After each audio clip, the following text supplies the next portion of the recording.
When I take on a new client or we have a discovery session, I have them do a pretty extensive intake questionnaire. I know you do similar thing. Or we have to look at what are your current symptom ratings going back to all of our systems because our body is a constellation. It's not just, one thing. Welcome to the Everyday Epigenetics Raw, Real, Relatable podcast. I'm your host, Susan Robbins, epigenetic human performance coach. This is where we discuss all things lifestyle, environment, food, exercise, work, mind, and social interaction as they pertain to epigenetic expression in a way that's relatable to everyone. So if you're ready to start viewing you as an individual, take control of your life and health, and get results, buckle up, here we go. Welcome to the Everyday Epigenetics Raw, Real, Relatable podcast. I'm your host, Susan Robbins, and this is a place where we talk about everything lifestyle and environment and how it relates to our genetic expression. So buckle up today because I have a really high energy podcast that's going to come at you with this conversation. Another Northeasterner, so it's going to be quick. so you might want to really pay attention because we talk fast and we're very direct. So it's going to be awesome. My guest is Dee Davidson, and Dee and I actually met through a Facebook group, and we just kind of started to jive because we're just right in the same frame of mind around lifestyle. Now, Dee is a functional health practitioner. She's a hormone health expert, advocate for personalized health and integrative care with a focus on functional health and functional nutrition. She provides bio-individualized solutions to help clients restore balance. So you can see why she and I jived, because my profile sounds a lot like that, except it's genetics. So when we got to talking, I actually was on her podcast a few weeks ago. I guess it was last month. And so we said we have to enlighten our people with what both of us do. So now it's her turn to be on mine, and I'm so excited. So welcome to the program, my friend Dee Davidson. Thank you so much. And I have to throw in there, you're talking about the Northeast. I'm in Massachusetts, and I have to throw the word wicked in there. We're going to have a wicked lot of fun today. There you go. So today's topic, as I said, we both want to talk about personalized health solutions. And I loved it. I said, Dee, what do you think? What do you think we should discuss today? Because we could literally go off on so many different topics, and we do. She said, how about test, don't guess? And I just loved that because there's a couple things. So I did a podcast on my own a few months ago where it was blood work that I recommend, because typically your docs don't test crap. It's like basic stuff, and you're like, I want to see what the deep dive is. Mm-hmm. And so that's me coming at it from an epigenetic standpoint. You're going to come at it from the functional medicine standpoint.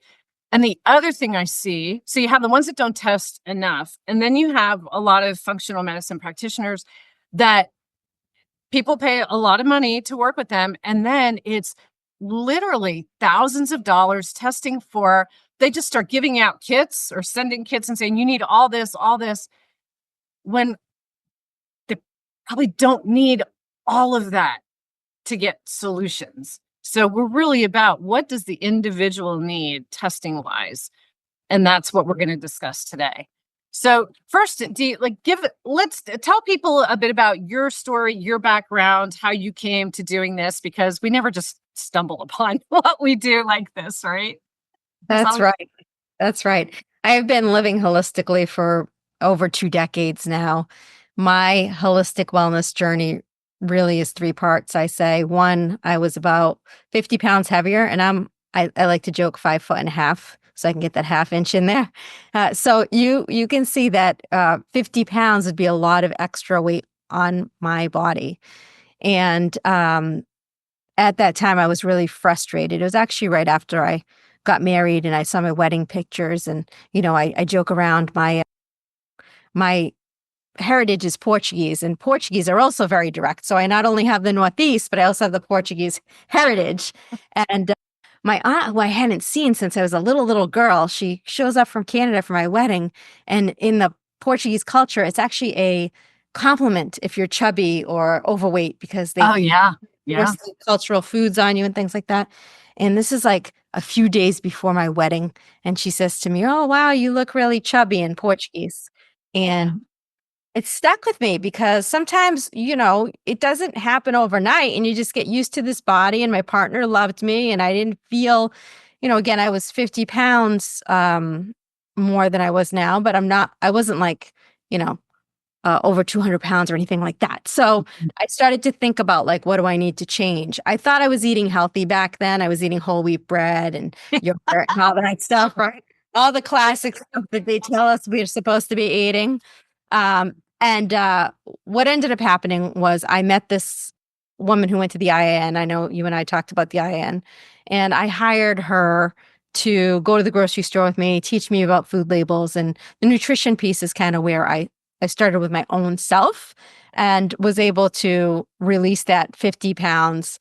But also, I had to learn about women's hormones back then and how to exercise to support my hormones because a lot of women, I see them on the treadmill or on that fun little elliptical thing for hours at a time. And I wasn't really doing much weight training. So I also hired someone to help me with that. And so those two things helped me to release those 50 pounds, but it opened my eyes to like all the crap in food, even that says low fat, no fat, all that, That's the all that, worst. right? Yeah. Yeah. Yeah. I became really like intrigued by the food piece. And then fast forward, I went to go have my first child who was conceived through IVF.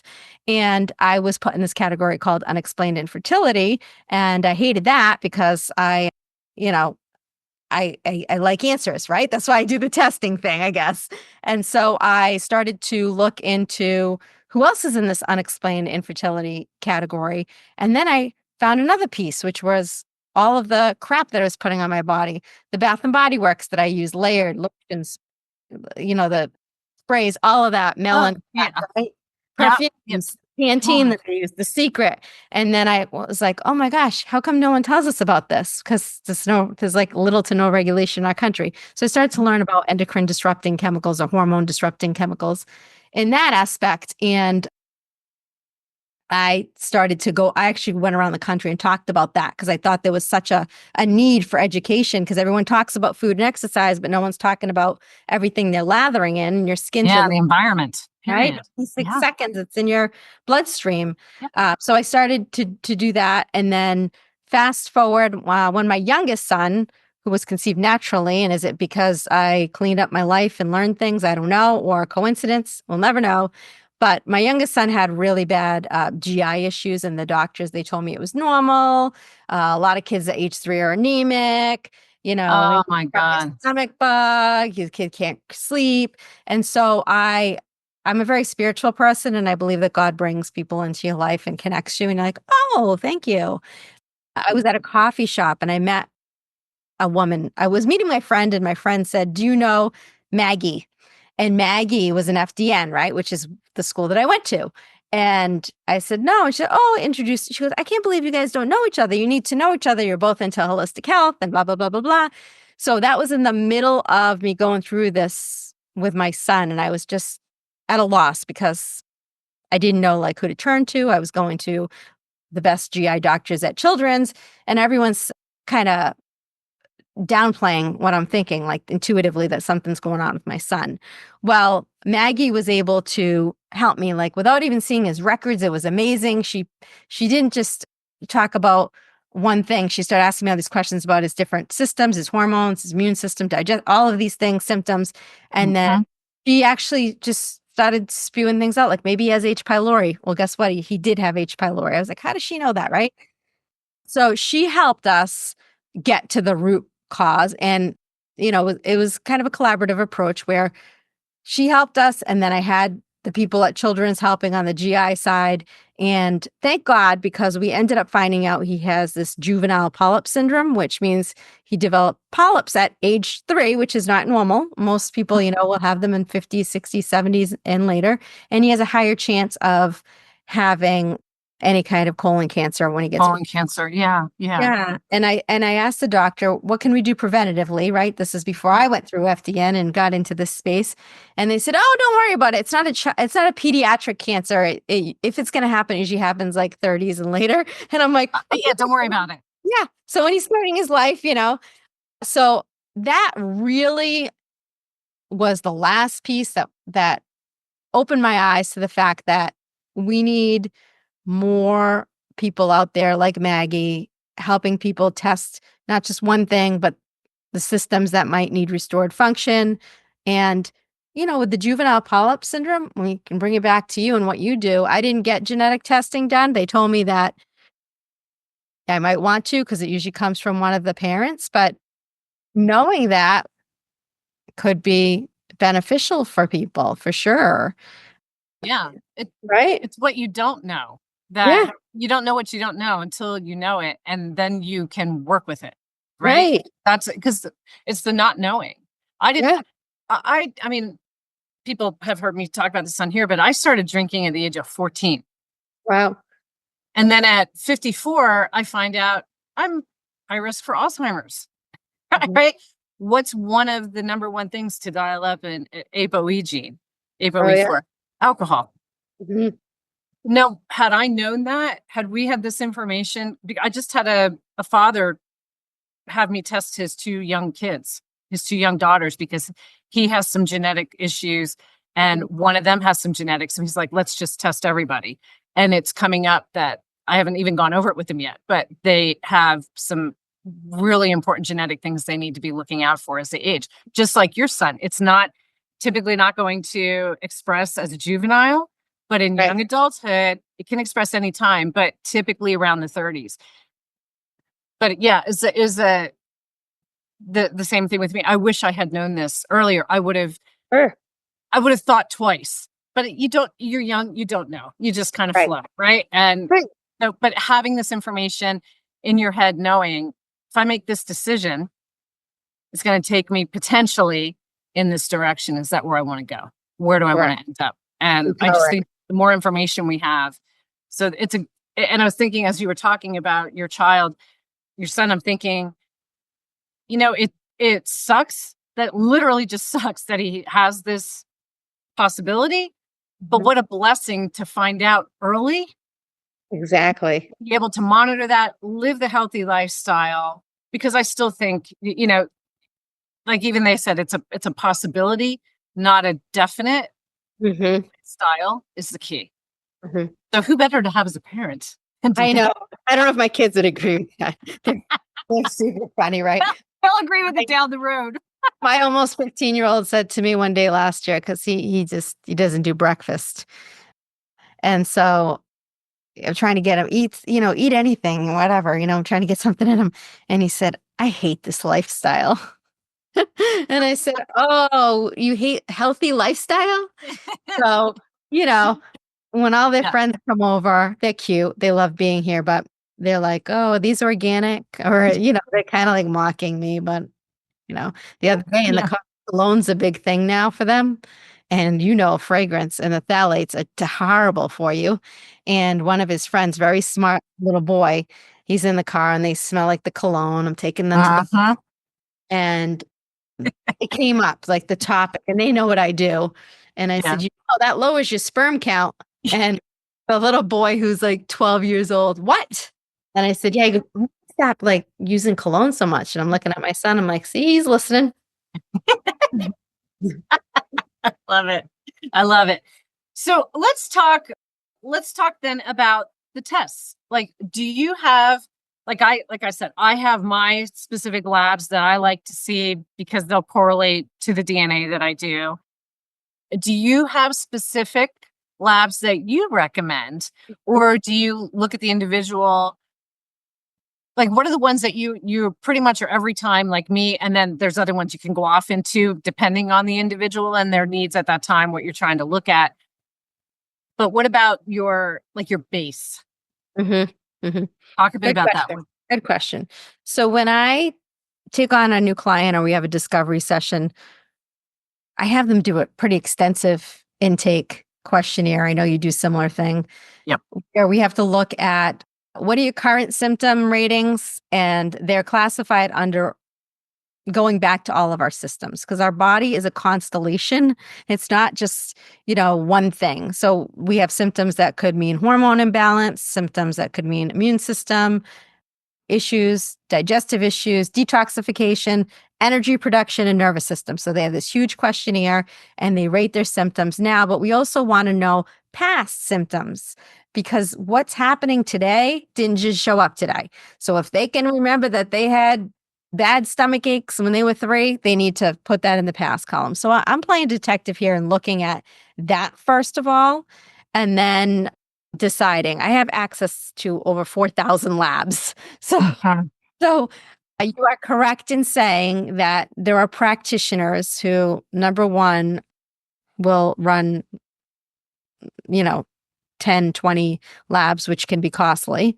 And number two, this is a disheartening fact, is that when people come to me and tell me what they've paid for labs, there are a lot of unethical functional practitioners and functional medicine doctors, no different than your regular doctor who gets paid for vaccinating a certain percent of their clientele or patients, that they actually sometimes make money off of those labs, where I'm very transparent with my clients. If I can have my client pay the lab directly so they can see what the price is, I prefer to do that. And I really am transparent about this is where my value and work comes in, is in helping you with these healing opportunities and vital voids. So when it comes to tests, I really try to do the minimal amount because they're costly. Yes, you can use flexible spending accounts and things like that, but insurance doesn't cover them. And they might be unnecessary. So let's start with, as you said, a baseline. For a lot of people who have never had any functional lab testing and they're just wondering, they're having a headache or they're having, sleep issues or things like that. An HTMA, a hair tissue mineral analysis test, is one of the first places that I'll start with people because it's non-invasive. You just go cut some hair and mail it in. And it gives us an overall picture of what's going on with your adrenals, your thyroid, your hormone balance, metal toxicities, mineral deficiencies.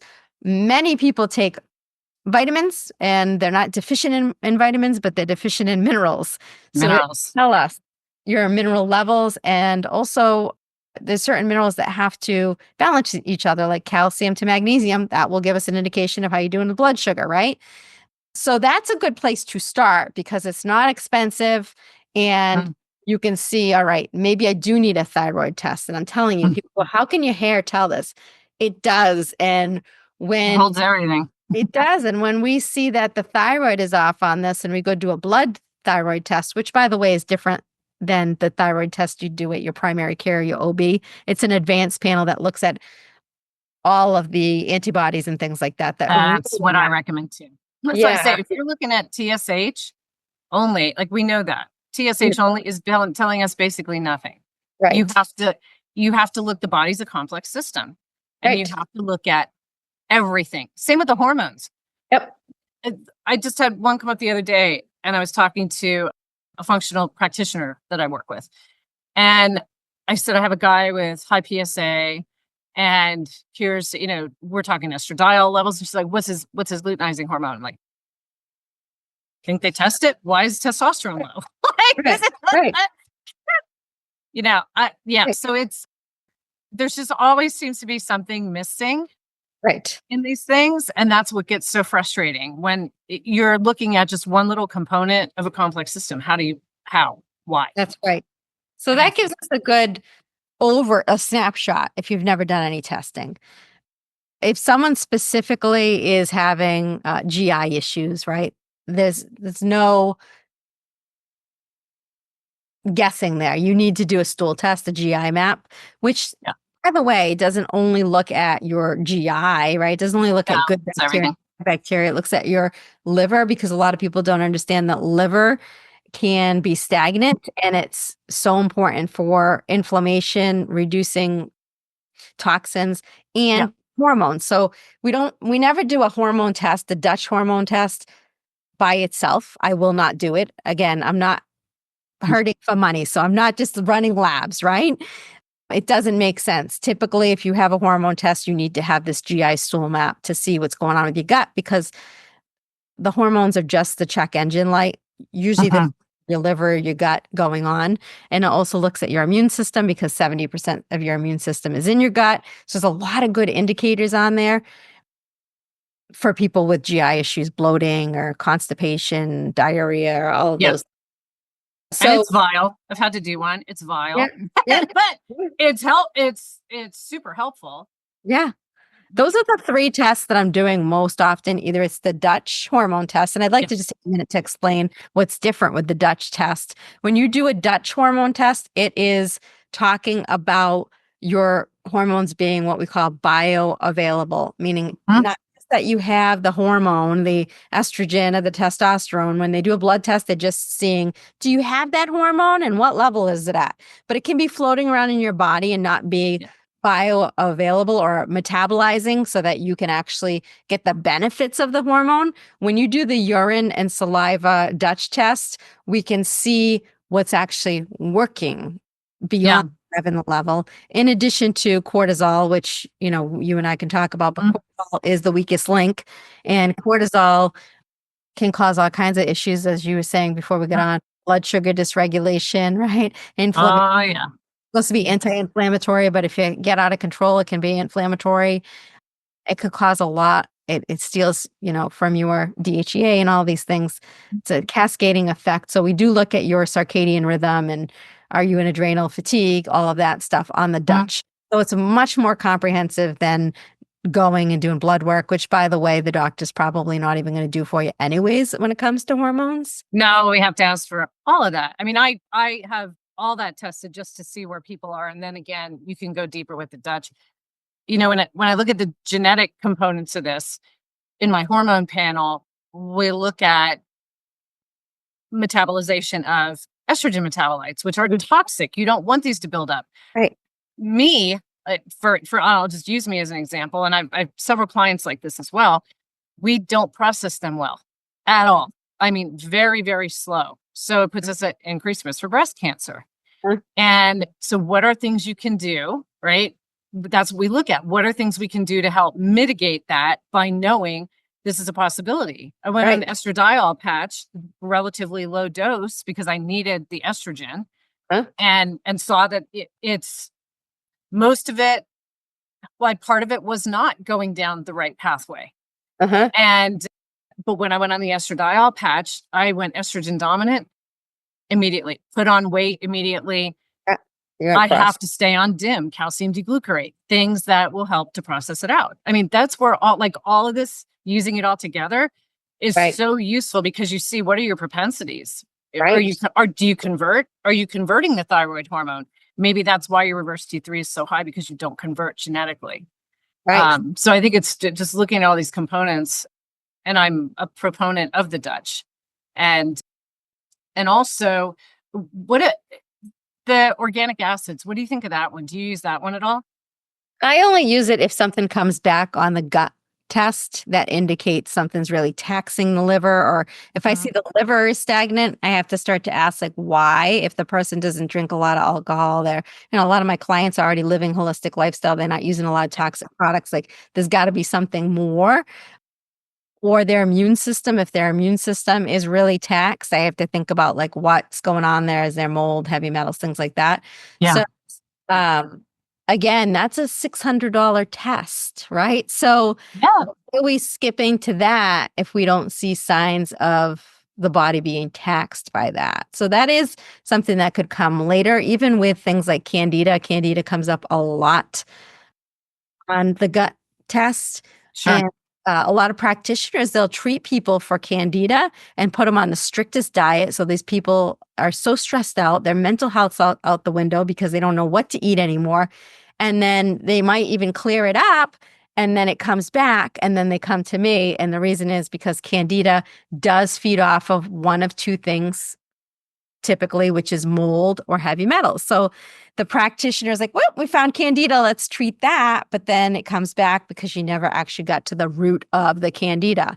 And so Candida, that is somewhere that I would, suggest that they check further for those things. And again, they're generic diets they put these people on, and they're not right for Ugh. any single person. And you talk about the cortisol. Right. My guardians and diplomats, they're already high there and they're stressed and they store under stress. And then they're told, go, fast, intermittent fast, or well, some of the, they actually can do pretty well with intermittent fasting, but they're told, go high protein, high fat, to cut all the carbs out. And these bodies, it stresses them more. A high protein diet's going to increase that. I mean, it's just gets super frustrating for a lot of these people that it's just not everybody. We're not cookie cutter. And you and I are, we're Right. the same. We're the same. So Right. it's funny that you and I experienced a lot of the same things, but, and we're prone to burnout. Mhm. We're prone to the Just stress. experienced it last week. Just saying. It's like, I am so drained. I don't know if it's the full moon or the post-holiday That's what I was thinking that January. too. Is it the full moon or what? Or just the fact that I've been sleeping because of this back thing, and there it creates more inflammation. It's just like this cycle, right? We're not immune to it. I like to tell people, like, oh, I'm No. not perfect. I deal with stuff. However, my body rebounds better and I function better because I'm dialed in with my lifestyle. I'm doing the right things at the right time and not even Christmas time, walking through the mall or walking in somewhere where that damn Bath and Body Works or the perfume It's section terrible, isn't it? of the store. Oh my God. And It headache. like And instant I get headache. nauseous too. Oh, and genetically, many of us are more predisposed to histamine issues or Mm. issues with environmental toxins. Mhm. And I look every once in a while, I see more people that are, and every once in a while I'll see someone and they're like low propensity and they go, no, I could do that all day long. And I'm going, I salute you because No. you want to know the inflammation that's creating. Okay. So really it's about really just dialing in what are the actual tests you need. Right. And what would you say if you have a client where a doctor is pushing to do a test? So uh, pushing to do a test that you feel I really why do I need this? It's another $500-600, Mm. and you're telling me that I need this, but for what? You can't give me an answer. Right. And I think, and I just want to ask you if you feel the same way, but we have to be our own best medical advocate and not just Definitely. trust what they say, but question Right. why. If you're having heart issues or heart arrhythmia, do you need an organic acid test? Do you need, what are the things you need to actually dial into? And it's Those are okay so to funny because question. I have a client right now who, I've been helping her out and we did some testing, but she went to her GI, again, I live in Massachusetts, some of the best hospitals, right? Mhm. And she came back to me and she said they wanted me to do a SIBO test, right? And she has no symptoms of SIBO, right? It's just like, let's just throw this one at her. Let's throw it at. I, Yep. I had to laugh and, I said, well, what makes them suspect that you have SIBO? Because we have your gut test here, right? Yeah. There's no signs of overgrowth or anything like that. And you're not having the symptoms either of that. And she's like, I don't know. They just said, well, let's just rule it out. And again, remember everything that they bill you for, they're getting something from. They're getting something. Someone's making money somewhere.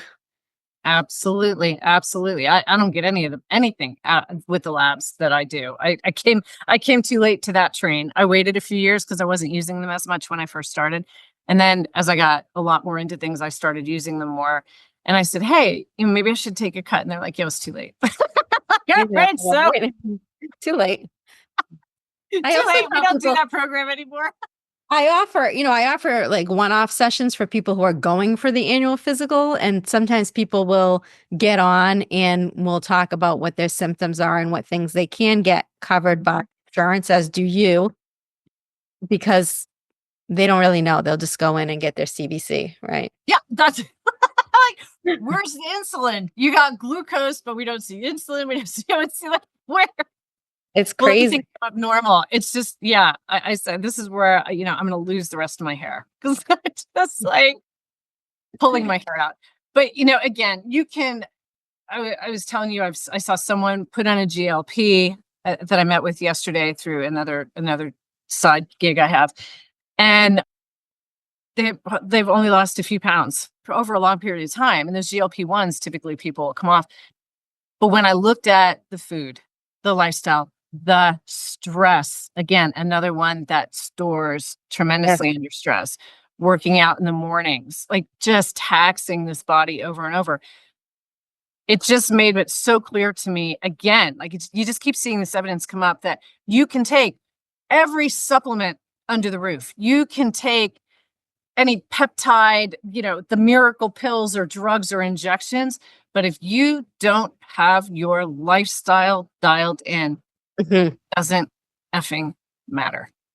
Can There's we talk something about can we talk about as well with these people that do these drugs and stuff? I know that your client did get a retest, but do you know how often I hear as well that people have gone to a practitioner, they spend all this money, they do the things, they buy the thousands of dollars in supplements, or they're going to their traditional doctor, they're being put on something. I have a client who she went through breast cancer treatment and they never actually checked her calcium. They just told her that she had a high chance of having bone density issues and she had to go for these infusions, calcium infusions. So when we did her HTMA, she actually had a calcium shell, which for those who don't know, it's calcium around every single cell in your body. So now nutrients, supplements, can't nothing get in. get into the cell.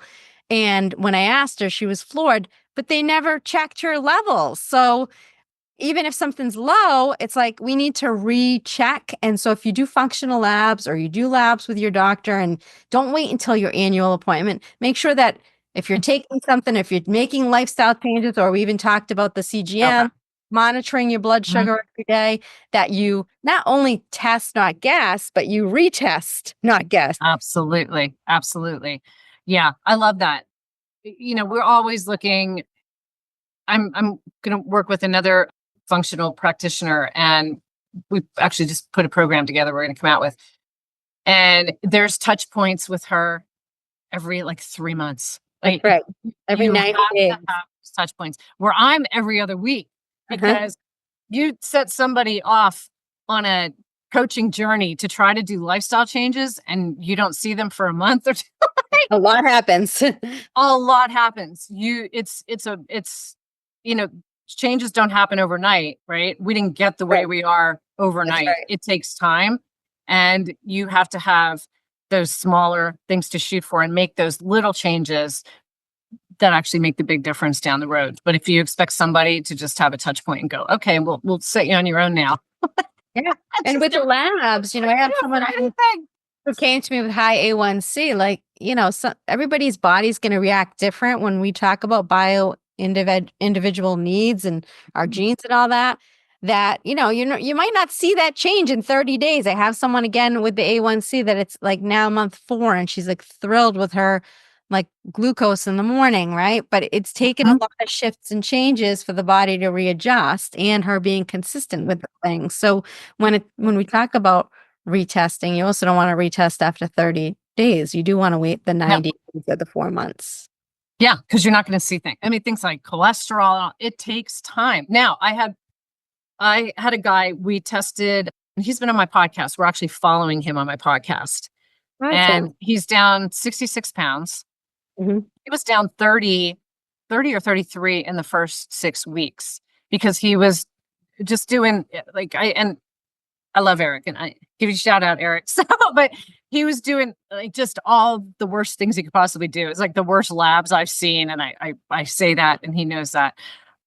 But he's turned his life around, and we saw lab changes because he went on to another program with a practitioner.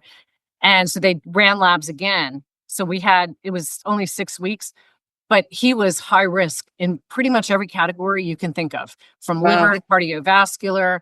It was, it was scary. We knew he was Sure. basically going to be a walking heart attack. Wow. Uh, in 6 weeks, almost every single category was in a safe zone. Like Amazing. and just it was, yeah. So some bodies respond quicker. I've had others where labs, I have finally one that's the labs are starting to come around after several months. Yes. But everybody responds differently, and you're going to have some people are going to hit it harder and really embrace it, and others are going to be, and this is a lot of times their health type, like you and I talked about, some people are more resistant. And Right. even though they hire us, Yes. They want to make changes. They're still resistant to those changes. So you really have to give them tough love and say, like, why are you here? Right. But allow them in their time, because they're typically the type where it's not urgent. And that urgency creates more stress for them. So to allow them to sit and percolate on the things that we're talking about and understand them there, then they'll start to come about. They're usually just the later bloomers. And Makes then the sense. aha moments come on. So, and Everyone's on their own timeline. our type, we're Literally. the action. Just tell me, what do I need to do? I'm ready to do it. But yet we're like, yeah, that's bullshit. And then we still think about it. We're like, okay, you're right. Right. I just gotta do it. I gotta do it. Right. That's how we roll. It's like, I'm gonna go eat crow again. Apparently it's my favorite food. But yeah. But I love this conversation. Really, test, don't guess. If something, and I think another thing to put out here is you should know your body better than anybody else, better than any doctor. If you're going to see a doc, or you're even working with a coach and they say, but everything's fine, you should be fine, I'm looking at the labs, and like, something is telling you, I might look great on paper, but something is off.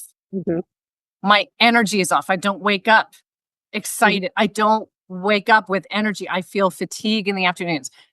And doctors say that's normal. It's normal. You're tired from the day, or you worked out hard. And we need to be our best medical advocate and know that when something's not right, or, hey, test, but I actually feel really good. Why is that not okay? Oh, that is true as well.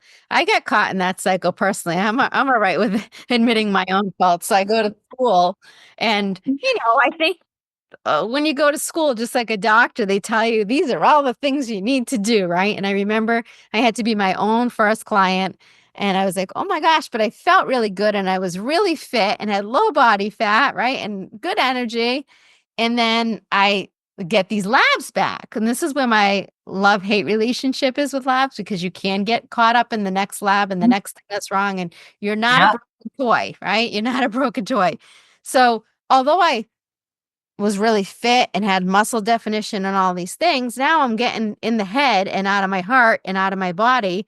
And I'm like, all right. And by the way, they do tell you, like, take these 20 supplements, because that's just the way it goes when you go to school, right? I have all this stuff on my counter. I'm overwhelmed. Okay, I got to take this one with food, take this one in the morning, 5 drops here.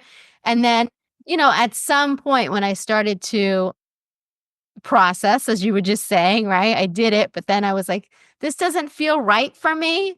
And so, although I had the information, which was good to see the state of my health, it doesn't mean that I need to retest every 3 months and spend all this money. And then, oh, I heard about this test on a podcast. Let me do that one. Like, if you feel good and you're generally sleeping well, you're having your bowel movements at least every day. People don't realize it's the bathroom every day, right? And it looks okay. You don't have pain, you don't have headaches, and your energy's okay. Then also don't go looking for problems. When you look, you find things that's what we do, right? Why don't we? I like to come from the standpoint of, let's look at all the good things happening. And what does the body need to be optimal, as opposed to, let's look and see what we can find that's wrong. Right. Because you find things that's wrong, you're going to find something minuscule. And some people get this in their head. And then again, then they'll go to the podcasts with the quote experts who are promoting their own supplements.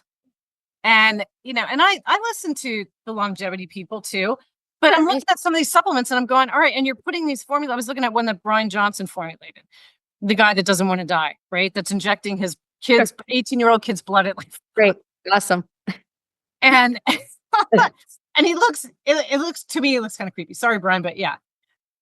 But I get it. We want to live a good quality of life. Right. But I looked at one of the supplements last night, came up on my Facebook feed, and it had like glutathione in there, and it had, I think there was quercetin. There were several things in there that, if I were to take, knowing my genetics and how I respond, I would be so agitated. I can't do an oral glutathione. Agitates the hell out of me. And so I have to do it topically. That grape. It doesn't. And I learned about that from Caroline with Beam Minerals, which was actually you want to talk about the minerals. She's great. I love her.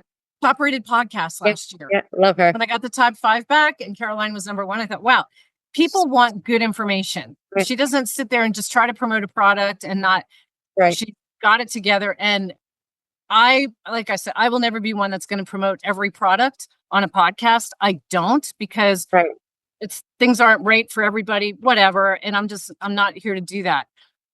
But Beam Minerals is one that I will promote all day long. And I advocate. I had mine this morning. That's what that last gulp was my Beam cocktail. I had mine this morning.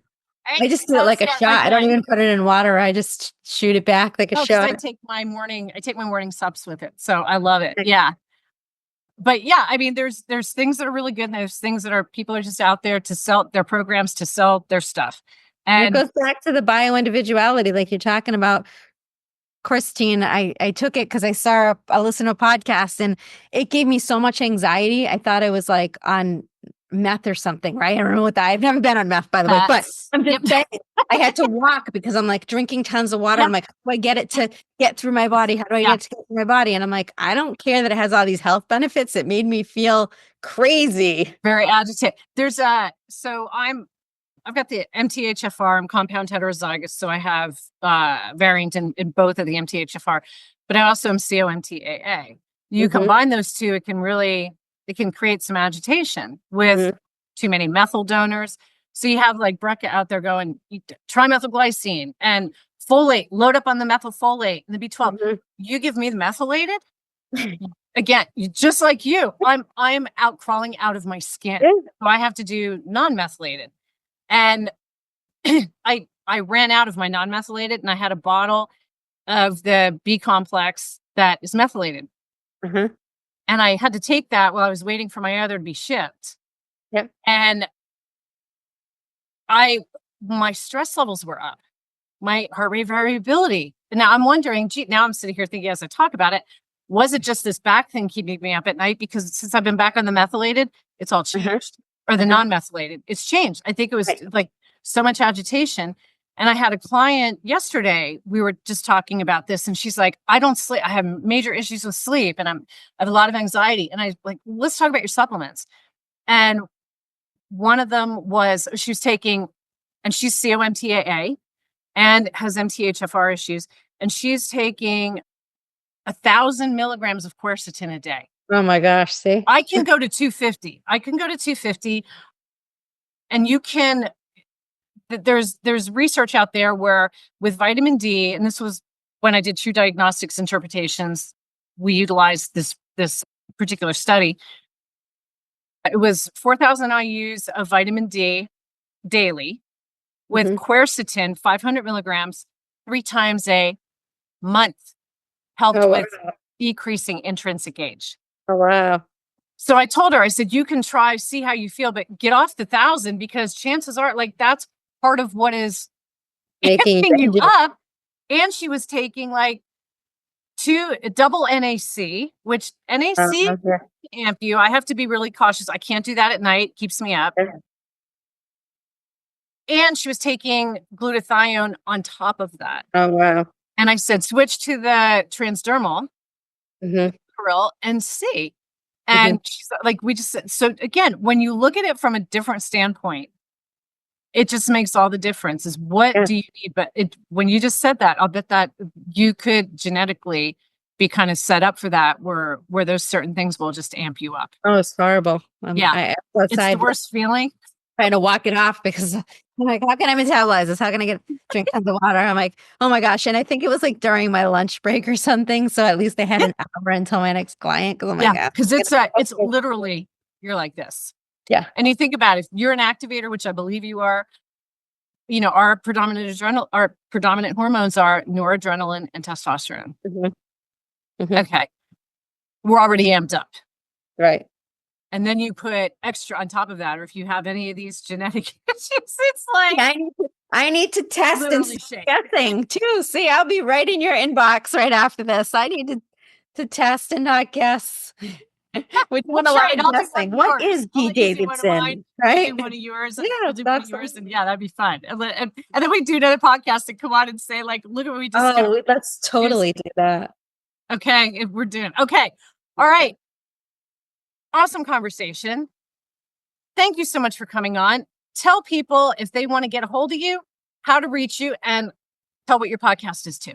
Yes, my podcast is Confidently Balance Your Hormones. However, we talk about all things health, and that can be found on Apple, Spotify, any of the major, podcast stations. Also, my website's confidentlyloveyourself.com, because if you don't confidently love yourself, you're not going to show up to do the things we're talking about. And Instagram, confidently_love_yourself for some daily tips and some support there. Love it. And we will have all of your information, all your contact and links to all of these things in the show notes too, so that people can find you if they're just listening now and need to look later. But that's where we'll be able to find you. So thank you so much for this fun, high energy conversation. You woke me up early this morning. This is great. So thank you. And Thanks for having me on. This has been wicked fun. Wicked fun. All right. Love it. Thank you, Dee. All right, everybody, go out there, make it an amazing day, and be your most authentic self.